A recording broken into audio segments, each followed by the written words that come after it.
Welcome to today's webinar. The topic today is seismic displacement limits and seismic design of buildings in RFEM 6. My name is Andreas Hörold. I'm responsible for marketing and public relations in the company Dlubal Software. For instance, the webinars, the technical content of the website, customer projects, and so on. I will be the moderator today, and I will answer your questions together with Thomas Eichner. The presentation will be done by Victor Hidalgo. My two colleagues are the main responsible persons for the development of the dynamic add-ons. And I wish you a nice webinar from Victor. Then I say something how you can ask questions, at least for the attendees who participate the first time. I switch off my webcam that you can see the full screen. You can press the button with the question mark, then enter your question in that field, press send, and we will receive your question and we will answer you. The other way is to watch the entire webinar and then email your questions to info@dlubal.com. Okay, that's for the moment all from my side. I hand over to Victor. Victor, you can start. So thank you, Andreas, for the introduction. And from my side, also welcome to today's webinar.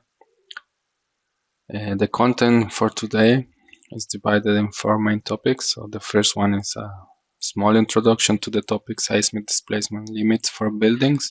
Second place, we will see how the procedure with building model in our program is, and we will use this building model add-on for the automatic definition of modeling assumptions and results. In third place, we will see what we can get in the program without the add-on building model.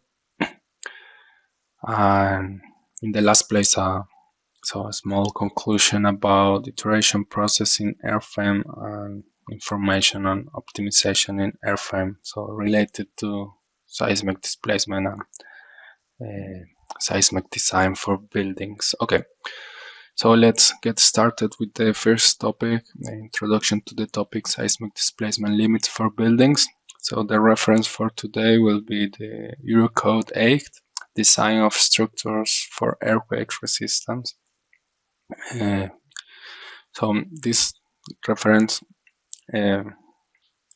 applies for the whole Europe, particularly maybe in countries like Germany or small seismicity countries is not that relevant, but we will make here an exercise or an example in which the seismic displacement is the controlling action or the seismic action. Okay, so I just want to remark that I'm gonna present here several sections from the Eurocode 8, but all the requirements are not exactly what I show here. So what I want to say is that this summary can be understood as a good pre-dimensioning tool, or a first iteration procedure, but further requirements and sections have to be complied according to Eurocode 8. So it is recommended that a full review of the norm should be taken into account. As I say, this is maybe the first steps for these checks. Okay. I'm going to start with 2 sections so that maybe we'll know, but if not, I'm going to explain very quickly. So these are the horizontal elastic response spectrum and the design spectrum. So I made here a quick summary with the equations, and for the elastic we have the base values or the base equations. For the design spectrum we divide by this factor Q. Q is the behavior factor. It's a description of the structure and it depends on material. ductility class and irregularities in general, so it's a good summary of our structure. Exactly. And so the second section, or better, the third section here for the introduction, it's gonna be the displacement calculation according section 4.3.4. So I will start with the part or with the value d sub e, and this is the displacement determined by a linear analysis based on the design response spectrum in accordance with 3225. So this is exactly what we just mentioned here. So this is the displacement using the design spectrum, and what this section tells us is that we have to multiply by q sub d, and this value is normally assumed equal to q. So what we make here, so it's a multiplication of the displacement calculated based on the design spectrum. Yeah. So I prepare here a figure to try to explain why this multiplication has to be carried out. Yeah. And let's assume that the black line is the elastic response of our building or our structure. And of course, we know that at certain point we will have inelastic response in our building. Yeah. So this inelastic response can be described by a model, in this case a bilinear plastic model, or whatever we have here as a model, but we have some inelastic action. Yeah. And the ratio between elastic and inelastic forces can be summarized as this behavior factor Q. Yeah, that's what Q tells us on the axis of force. And let's see now what happens on the axis of displacement. Yeah, so at certain point we have the elastic displacement, and if we say here, where is here our inelastic displacement? So this is gonna be approximately on the same magnitude or range of values. So one can say that the elastic and the inelastic displacement are gonna be around the same values, while the forces and internal forces will have the ratio of Q. Yeah, and this Q is the summary, as I said, from the structure, but also the summary of the inelastic response and energy dissipation and all these mechanisms that take place in the inelastic response of our building. So this is a topic of earthquake engineering, so quite advanced topic. Maybe we see here just the sections with a very straightforward procedure, but this is kind of the concept behind it. Yeah. Okay. So maybe if it's not totally clear after the presentation, you can read more about it and try to have this picture as a reference. Okay. Now I jump to the third section here. It's the limits of the so-called interstory drift. So in the first place, here a picture about what's the interstory drift. So it's the relative displacement between the top of the story and the bottom of the story. So we have to control this measure of displacement in each story, and not necessarily in overall of the structure. Okay, so we have three limits, and so the limits are for dimensioning and design of structural elements, but we see that the description or the classification, these three limits depends on the description of the non-structural elements. So it's very important to take into account that from the beginning, in the prefactibility, prefeasibility, or other or early stages of design, it's quite important to define what's the description of the non-structural elements. So if we have brittle materials, so we have certain limit, and just the description of ductile non-structural elements might be so really important for the construction site, and maybe the costs of these non-structural elements according B or C might be too high, and we have to switch to approach A. Okay, just quick summary here. This factor on the left side is 0.5 for importance classes 1 and 2. So we can rewrite these limits in this way. So that's on the limits. We have here a reference about this result in order to compare. And this is another important section, and it's the interstory drift sensitivity coefficient and P delta effects. So we will calculate this also in the program, and we check that either one of these three conditions should be taken into account or satisfied. Yeah? And once again, we see here another reference to our second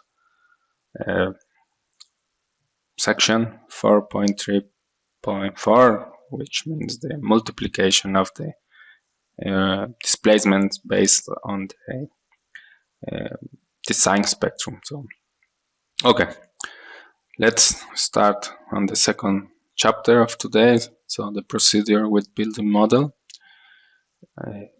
So I have 4 steps and then a couple sub steps. I'm gonna once again present here several sections from the norm, and after that I'm gonna jump in the model. Yeah. So let's check out here 2 sections, 2 important sections. The first one, okay, the first step, model analysis. So based on an available model, we will define a model analysis, and after that a response spectrum analysis.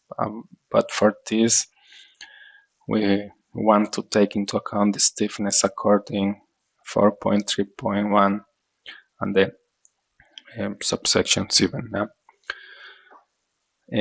And that's why I started with this figure in the introduction. So this section recommends that the stiffness when the cracking takes place should be taken into account. So, and this cracking takes place in this inelastic response now. So if we say at the red line, it's gonna be the actual response of the building. So at this point we expect some reduction in stiffness, and the recommended value is to half of the corresponding stiffness of the uncracked element for shear and for flexural stiffness. Now for both of them we should consider the half. And another important paragraph or section is the primary and secondary seismic members definition.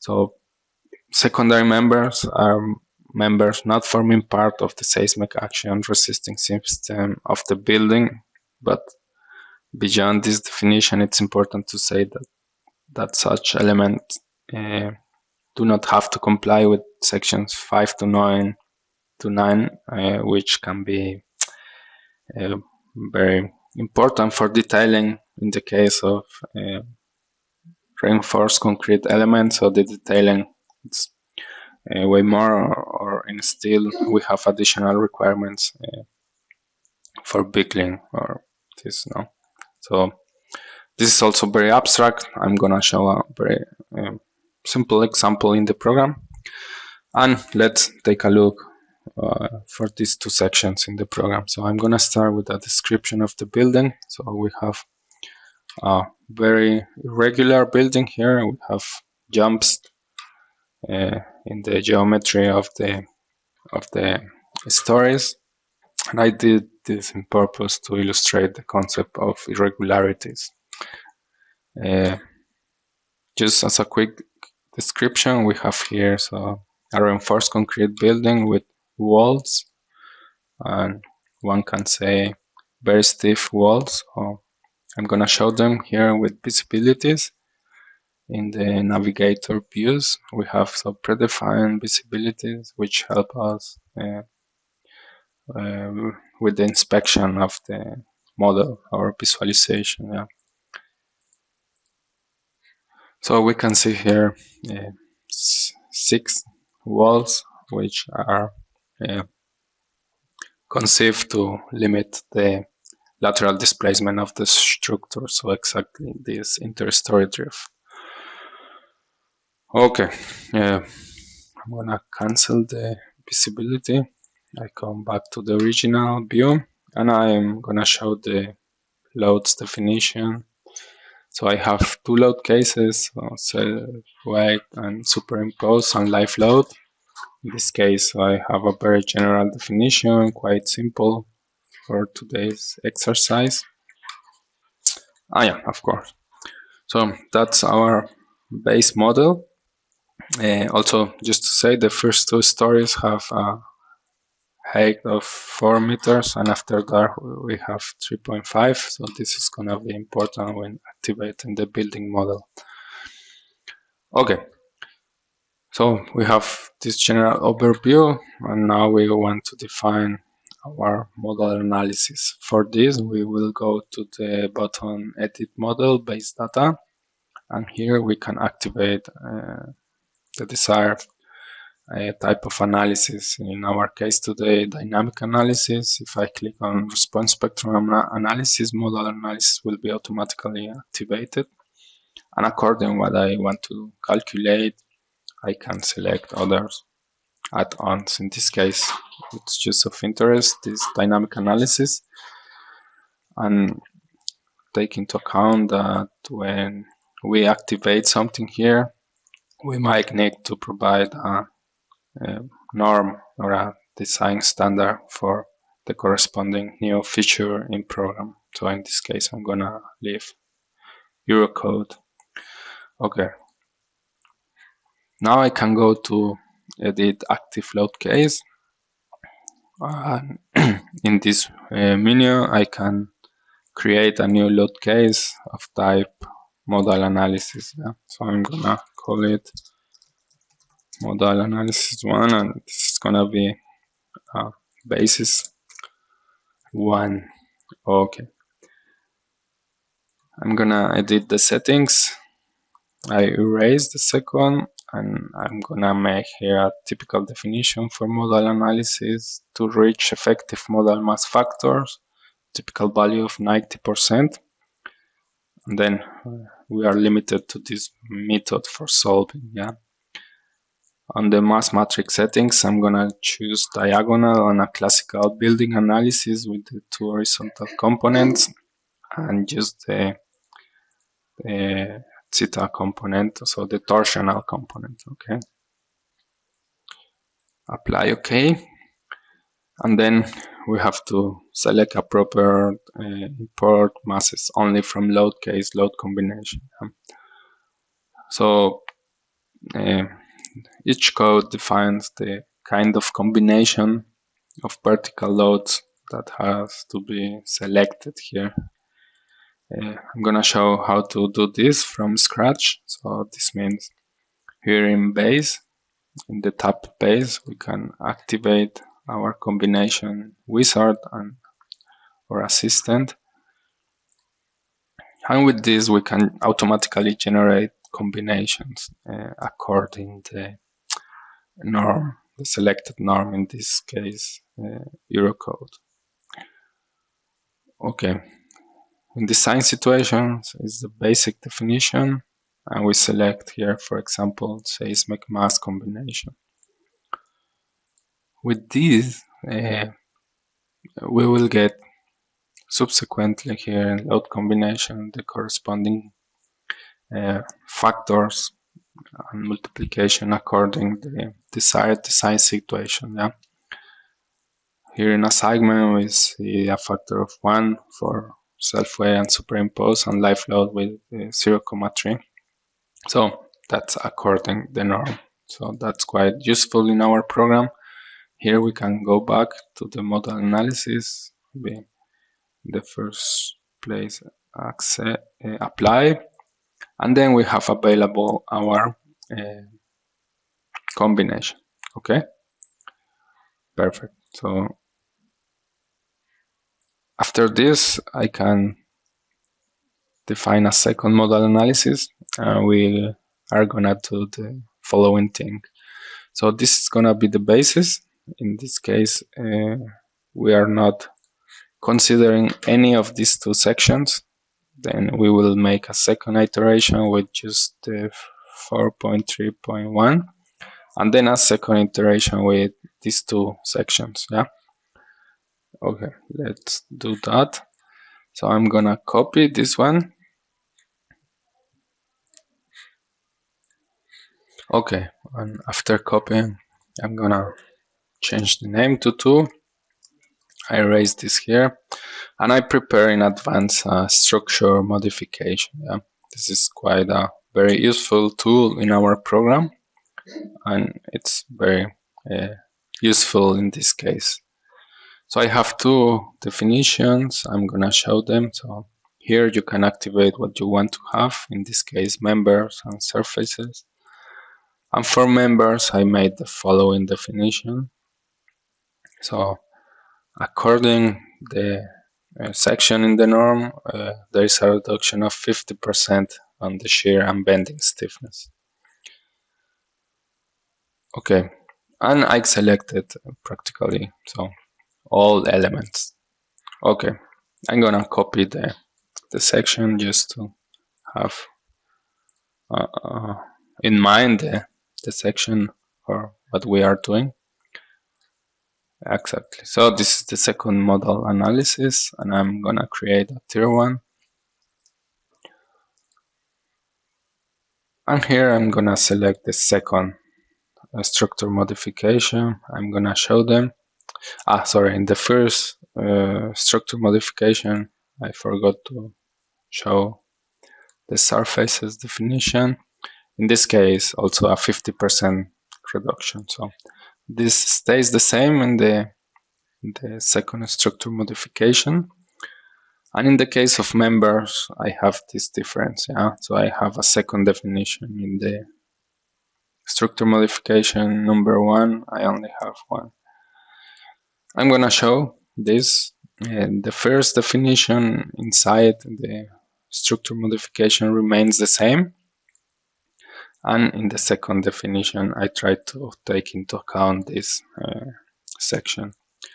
And what I did here is to make a strong axis definition of stiffness in the members. So this is the bending stiffness. I'm ignoring the bending stiffness around the strong axis for certain elements. And which elements? These are what we can call secondary beams, yeah, or just vertical beams. So I'm gonna show in program what's the effect of not considering these elements that do not belong to the main earthquake resisting system, yeah, or lateral force resisting system. Okay.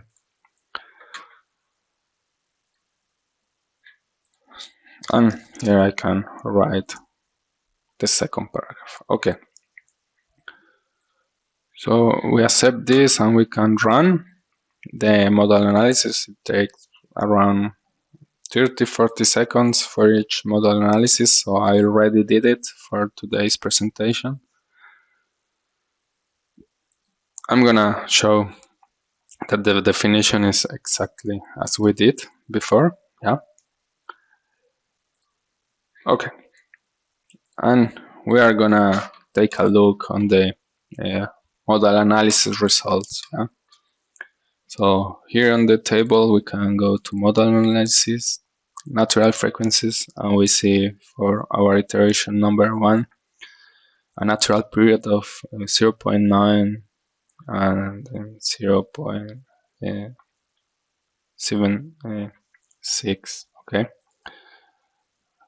If I change to the second iteration, so the stiffness reduction, we will see a huge change in the structure, so from 0.92 to 1.24. It's a quite big difference, and it's very important to always keep in mind this requirement about stiffness. So it's a typical or classical assumption in earthquake analysis, and here we can see how different this is, no? And this is quite different approach in comparison to design just for vertical load. No, we don't do this normally in the vertical load. Okay. Model analysis. Number 3. Here we have the consideration of the second elements, or the not consideration of second elements. So in this case, we add that the secondary beams. Yeah, I'm gonna show them here. Members, cross section. Okay, so I'm saying that all these secondary beams will not have a flexural stiffness around the strong axis. So in order to avoid their participation in the lateral stiffness, as we expect, these contributions shouldn't be that big. Yeah, they do not connect to any column. Yeah, we don't have any system. Yeah, there is no frame, and we can see that the result remains almost the same, just small change on decimal places. Yeah. Okay, so after this, I'm gonna work with the load case 5. Yeah, this is gonna be our reference, and just here, just to show you how you can inspect model analysis results. So quite important table here, effective model analysis masses. You can see here, for example, if you want to display the deformed shape of a particular mode, you can see here, maybe in this drop-down menu, you can select what you want to display. Okay. Also important, the factor for effective model mass here. I selected this geometry to show a very particular effect when we have irregularities and when we also have a very stiff element such as walls, or the so-called shear walls with frames. Yeah, this interaction plus the irregularities create this particular condition where the fundamental mode has a participation of 50%. Around 50% is quite low, or relatively low. We are used to see here maybe 70 or 80%, and with particular conditions in geometry, we can see that the second order modes are quite important in the response of our building. Yeah? Okay, just wanted to show this. So now I want to define a response spectrum, yeah, according to the content in the presentation. Okay, here. After doing this model analysis and this stiffness and primary and secondary definition, so we can make the definition of the horizontal elastic response spectrum and design spectrum. And here it's important to make a definition of the behavior factor. The behavior factor is defined or specified in section 5.2.2.2. So I recommend a review of this section, a full review. And in this case, for our concrete structure, I made a definition. Yeah. How this works is that according the location and according the norm in the for a particular country, it is defined which ductility class or which kind of requirements I do have to fulfill for this particular place. No? For example, in Italy, high seismicity, I have to select a structure that fulfills particular requirements. So this is provided by the norm. Yeah.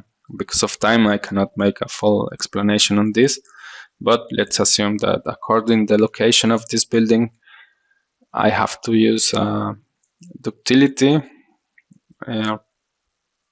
of type middle class ductility. And based on the description of our system, we have a dual system, couple wall system, and this is the base definition for our behavior factor. Yeah? And as we see here in the title, it's for systems that are regular in elevation. So I can calculate the first or the basic value of the behavior factor, and after that I have to check for irregularities. In this case, the building is irregular. As I say, I recommend that you check out after the presentation the section in detail, but here a definition. So Eurocode formulates a reduction of the 20% of the behavior factor if regularities take place in the building. So that's why I get this 2.88. Okay, and I'm gonna make a definition based on this on the program. Okay, so I jump in the model again, and I'm gonna make this definition. So I changed the analysis type. Oh, sorry, I copy. I'm gonna do this again. I'm gonna create a new load case, and I say, okay, response spectrum. And I'm gonna make this with a behavior factor of 2.88. Okay. On the definition or on the settings, it's important to select here the model combination method. I'm gonna leave it by default, and maybe here absolute sum.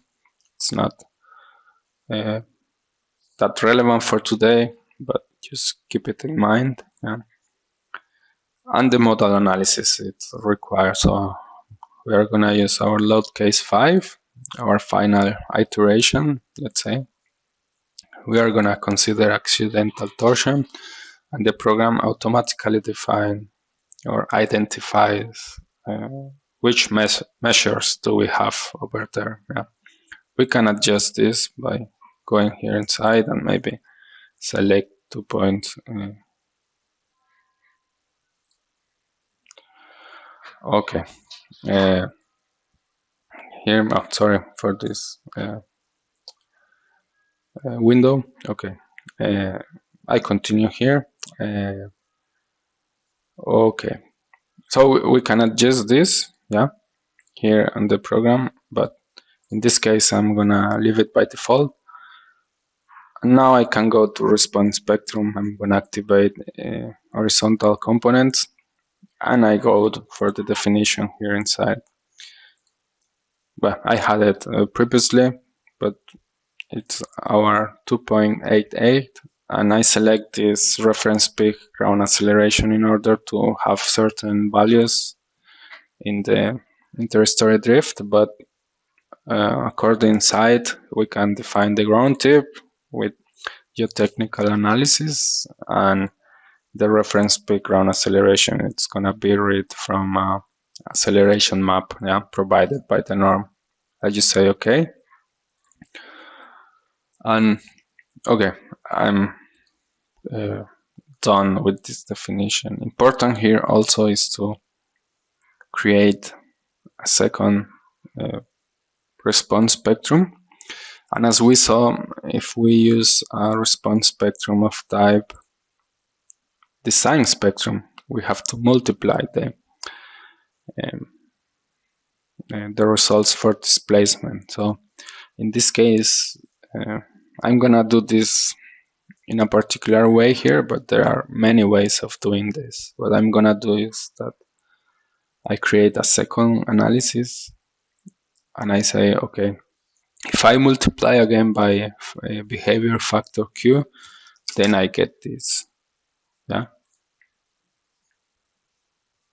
And I'm gonna use here this scale factor definition. So if I multiply again by the behavior factor, I'm gonna get the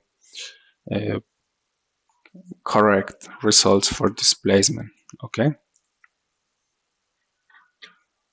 Okay, I accept this, and now I can run my response spectrum analysis. I'm gonna jump into the presentation once again, and okay. Now we can make the activation of the building model add-on. Before running our response spectrum analysis, I'm gonna make the building stories definition and the floor diaphragms modeling according this section 4.3.1, and I want to show the influence in the model analysis of this. This floor diaphragm modeling makes reference to a very famous assumption in seismic design or seismic analysis, and it's the so-called rigid diaphragms. I want to say that it is not a better or a worse definition. It's difficult to make a general rule. Either we have to use this in our case or not. There is a condition here, physical condition or a clear rule where this assumption can be implemented in the model, but as a general, this is a very engineering concept and interpretation, whether we are allowed to use this or whether we should use it. Yeah. I make just reference, but as I say, if you are in a case in which you might want to implement this, my recommendation is to run a couple iterations, as I'm gonna do right now, and try to have a feeling about the results and try to make an interpretation whether it is appropriate to consider this or not, or what are the effects of this beyond it's typical to do it, so let's do it. It's always advised to take care with all these assumptions. Each building is particular, and it's not possible to formulate a general rule. Okay, and also here in the activation of the building model add-on, we can define walls. Okay, I'm gonna activate this. Once again, here, edit model based data. And okay, there was already a definition. Okay, so building model. When I activate this, I get here in building model this object or this folder, and I can edit the definition. Yeah. So I had here a predefinition with the two different stories with 4, but I'm gonna erase this in order to display how it works. So in this case, I erase the building model, yeah, and I'm gonna create, or I'm gonna generate building stories, so from scratch, yeah. Then I go to edit, and the program automatically recognized the different floors, yeah, or the planes of the horizontal element. So with this automatic definition, we can save time in the definition of the stories, and it's quite useful to have this menu definition. Now we can make here adjustments or global adjustments. In this case, I'm gonna leave this as it is, or floor diaphragms. I'm gonna consider no assumption in the stiffness, so I'm gonna leave original stiffness, and I have a second model with the rigid diaphragm, and we can see a basic difference between these two approaches. Okay, so I'm gonna leave there, and I'm gonna run this response spectrum analysis. It takes not that much time, since the model analysis it's already available. Okay, here we can see like the progress bar and always an estimation about the remaining time. Okay, so here, okay, here I have the same model so far, but with a model definition of rigid diaphragm. Yeah, I want to show this for comparison purposes, so I'm gonna use window, tile vertically, and then I'm gonna close our first model. Okay, and then once again I'm gonna go here for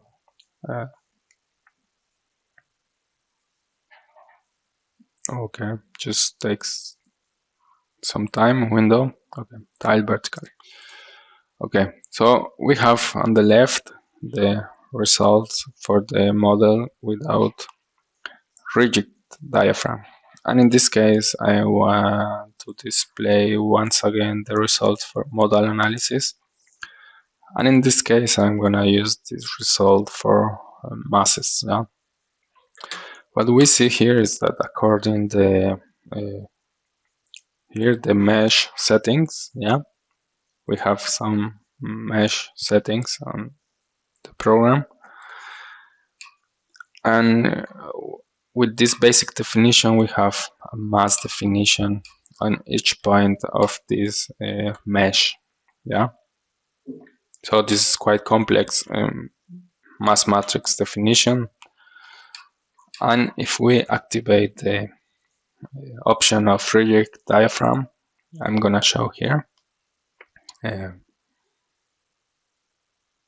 we get a very quite simplified description of the mass matrix. Yeah.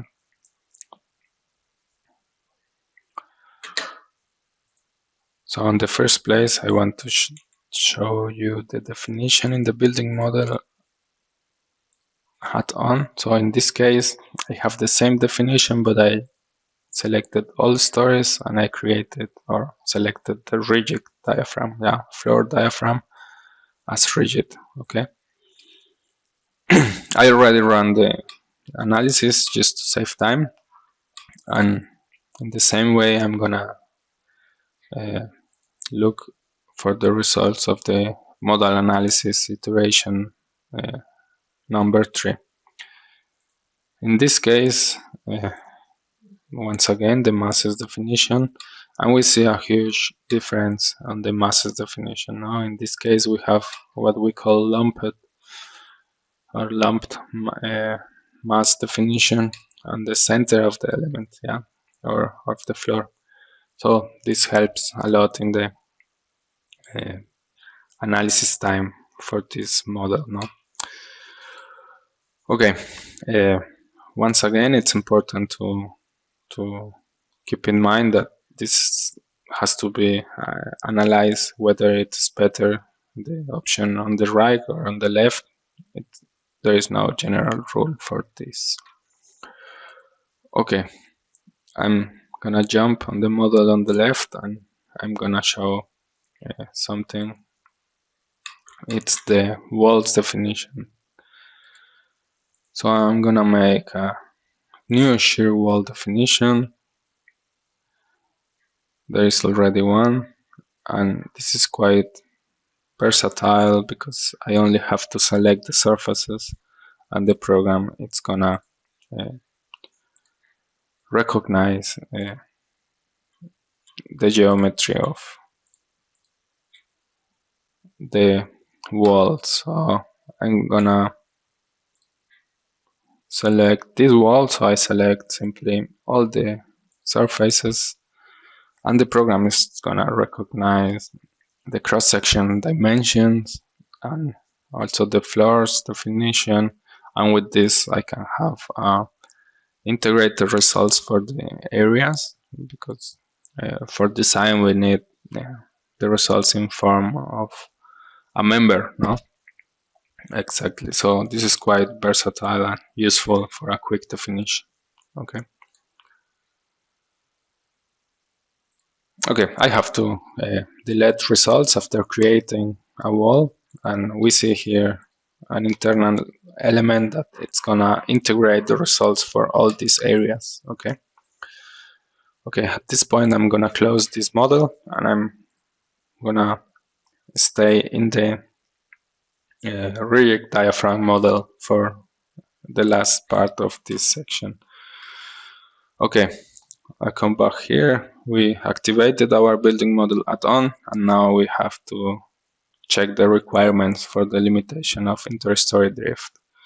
So according the floor definition, I made here the multiplication, yeah, and our limit is gonna be 35 millimeters. Yeah? I'm gonna select brittle materials for non-structural elements, and in the first place I have to check the requirement of P delta effects. Yeah. Okay, and finally we can provide, or we can deliver the results for design. Okay. So here, important, if we are gonna check displacement results, remember we have to use the multiplied displacement from the response spectrum. Yeah. So in this case, once again, I have to use the response spectrum analysis definition with the scale factor. Now, quite important since the beginning of today's presentation. Okay, I'm gonna run this analysis. Oh, sorry. Yeah.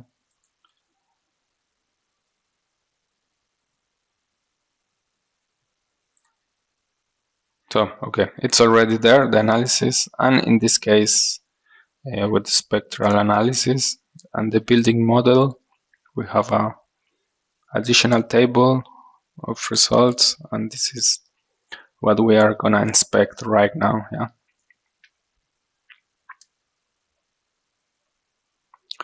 And this is the entry results by stories.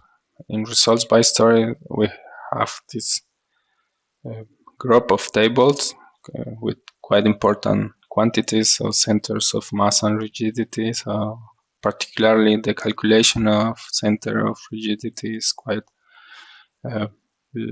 particular. We have to take into account the shear walls and the particular stiffness of each column. So this is a very good result or summary for our structure. In story actions, we have the summary of story forces, its delta, and the location of resultant story forces. So for checks of stiffness irregularity, if it's required, this table provides the base information for it. So quite useful also. And here we come to the important topic for today, interstory drifts. But as we saw in the presentation, we have to check in the first place the sensitivity coefficient. So here I'm gonna check that in which case we are. So all results are smaller than 0.1. So this means we do not have to consider the limit or the P delta effects. We do not have to consider, not to be taken into account. Okay. And now, so the 35 millimeter limit. Yeah, this limit can we check in the interstory drift table, and here the program is showing the 2.88. So please take into account or keep in mind always multiplied values. Yeah, so we go for the load case 7, And in this case, we are gonna get our final result for the displacement check. In this case, we see that in the floor or in the story number 7, we have a value of 34 millimeters, and we are quite on the limit. Yeah. So I made several iterations to, in the cheapest way or with the smaller sections, achieve this value. Yeah. So, and of course, this is the objective of the design now, the most economical way to fulfill the requirement now. Okay, so we can say that this part is here. So this part it's done, and after this we can see how we provide the design add-ons with the information for design. No?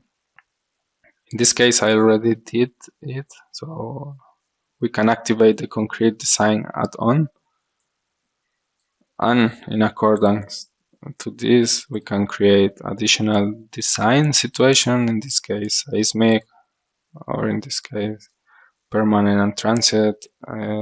Important is that when we have seismic and we want to consider response spectrum results or response spectrum analysis results, we have to use a result combination. Otherwise, we cannot consider these results. So in result combination, we get 2 because we have 2 response spectrum analysis. And after this, I can go to the table design or concrete design and make the definition. I'm gonna make here input data, so we can select what we want to do. Here, very important, just we have separate webinars for this, but here I just want to mention that in concrete design and on settings, you select the seismic configuration. This is not by default available, okay? And as I said, you can make a complete definition here, yeah? Okay, in this case, I can check the results in general. So in this case, there are some seismicity checks that are not considered, that are not fulfilled, and I just want to say there that in the input data and design situations, I selected the result combination 1 and 2, but the second is considering the multiplied response spectrum. So in this case, I made this on purpose because this cannot be used for design now. In this case, the definition should be like this. We have to ignore this. This is just for displacement. Yeah? And this is the reason why we have some design ratios that are bigger than 1. Okay, very quickly, I'm going to show now what we can do here in the next chapter, and this is quite summarized. So procedure without building model add-on. So we can do very few things without the building model add-on. So the first part we can do, and basically all the features that we saw here, we cannot do it. Yeah. This means that we have to do a very manual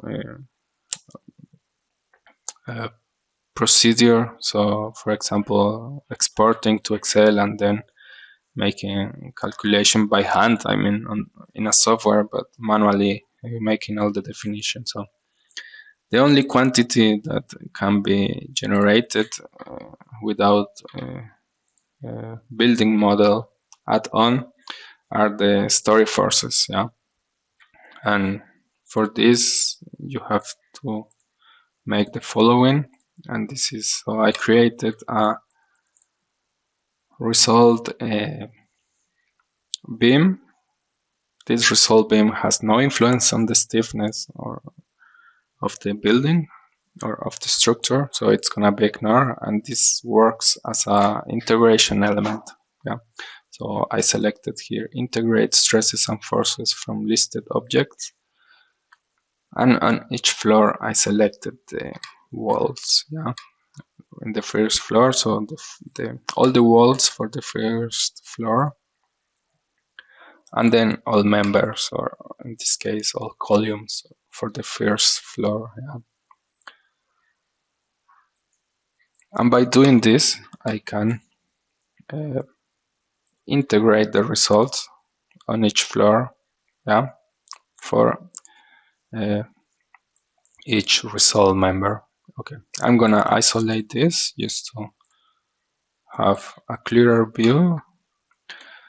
And what we see is that, for example, here in the first floor we can recreate the 1602. We see here that it's the same value now. This is bottom, and then top is the 1505. Okay, it is the same result. So if I change here internal forces direction and the other direction, I get exactly the same values. So I say this is the only result that we can reproduce. So use as a summary here, all these other values we cannot automatically get results from RFEM. So we have either export to table and make a manual definition of it. Okay, so that's why the building model add-on is quite useful. Okay, and well, design can we do as I previously showed. Okay, use here the final remark. So, and as a general conclusion, so our hint for optimization process and iteration process. So I always mention that for the model analysis, we have to make maybe 1, 2, 3 iterations to have a sense of results. Yeah, also integrated with the assumption in the building model add-on. And also, for example, the 2 results for the response spectrum. As we have an example here, after this we have to make a design, and if we do not fulfill something here, we have to go back to change probably dimensions in the elements and go back to carry out the whole design again. No, if I make a change in the dimension of this column, then I have to go back and run again the model analysis and the response spectrum analysis and perform once again the design. So for this iteration process, very intrinsic from seismic design and seismic analysis, a given condition, this iterative process, so our program offers a very versatile and very useful approach with our design add-ons. No? So our philosophy, all in one, you can apply by activating and selecting what you need. In this case, we made use of 4 add-ons, and you don't need an additional application for this. No, that's why RFEM. So it's very useful for this. Okay, that's the final conclusion on this topic. Drift limits or inter-story drift limits. So in this case, I give back to Andreas, and so thank you for your attention. So Andreas, you can take the presentation or retake the presentation. Thank you, Victor, for your nice presentation. Yeah, at the end, I have an additional hint for you to our online courses. You can book them. For example, the RFEM 6 course. That's a course for beginners. Then the Eurocode 2 course for the reinforced concrete design with RFEM 6. Then the Eurocode 3 course for the steel design. The Eurocode 5 course for the timber design, and the Eurocode 8 course for the earthquake design. For more information and prices, just scan the QR codes or click at the buttons on the bottom. Okay, yeah. Only a further hint. Yeah, that's a hint from my side. You can get such a course for free. Just send us a customer project, and when we publish this customer project as a gift, you will get such a course. That course that is valuable for you. Now just write an email to info@dlubal.com. Then I will write you what files I need. It's not so many work for you, I promise. Then into our free online services. You can join the Dlubal community. Then you can use the GeoZone tool. Some clicks are for free. Then you can get cross-section properties on our website. You can download 3D models.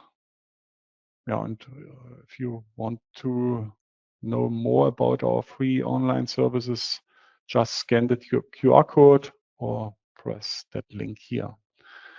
If you don't use RFEM 6 or RStab 9, you can download the trial version, and it's valid for 90 days with all add-ons. More information can you find on our website, dlubal.com.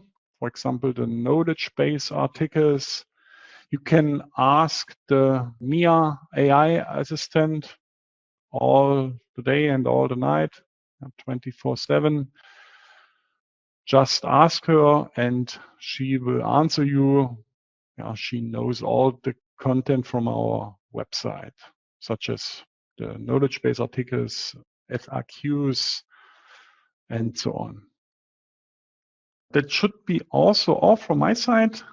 I thank you for your attention. Thanks to Victor for the presentation. Thanks to Thomas for the help by answering the questions. I wish you all a nice rest of the day. Bye-bye.